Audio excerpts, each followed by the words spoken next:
Hello friends, আশা করি তোমরা ভালো আছো, আমরাও ভালো আছি। থাম্বনেল দেখে বুঝতেই পারছো, চলে আসলাম কাতলা মাছ নিয়ে। আজকে কাতলা মাছ আমি রান্না করব কচু আলু দিয়ে পাতলা মাছের ঝোল। আর মাছগুলো প্রথমে কেটে ধুয়ে পরিষ্কার করে নুন হলুদ মাখিয়ে এক এক করে ভেজে নিচ্ছি। আর এই রকম চ্যাপ্টা কড়াইতে মাছ ভাজলে অনেক মাছ একসাথে ভাজা যায়। পরপর করে মাছগুলোকে দেখো ভেজে নিয়েছি। আর ওই পাশের গ্যাসে আমি কচু আলুগুলো ভেজে নিয়েছি। আলু ভাজা হয়ে গেছে, এবার কচু ভাজতে শুরু করে দিয়েছি। আর এটা কোনো ভাপ দিতে হয় না।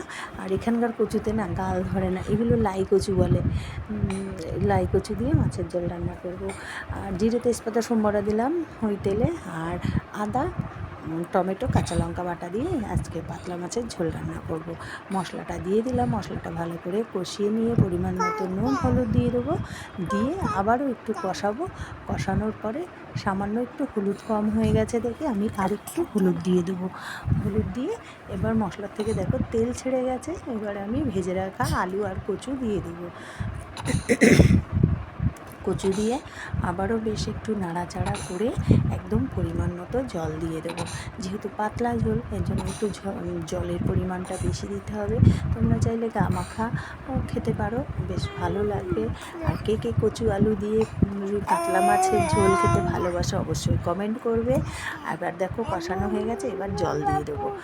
জল দিয়ে এবার ঝোলটা যেই টকবক করে ফুটে উঠবে, তখন আমি মাছগুলো এক এক করে সাজিয়ে দেবো। সাজিয়ে দিয়ে তখন একদম টকবক করে ঝোল, পাতলা ঝোল তো টকবক করে না ফুটলে ঝোলের স্বাদ আসে না। এবার তারপরে নামিয়ে নিলেই রেডি কচু আলু দিয়ে কাতলা মাছের পাতলা ঝোল। আর সেই সাথে যদি আমার চ্যানেলটা তোমাদের ভালো লেগে থাকে, আমাকে অবশ্যই লাইক শেয়ার কমেন্ট ও সাবস্ক্রাইব করে দিও। আর বেশি বেশি করে বন্ধুদের সাথে শেয়ার করে দিও। Thank you.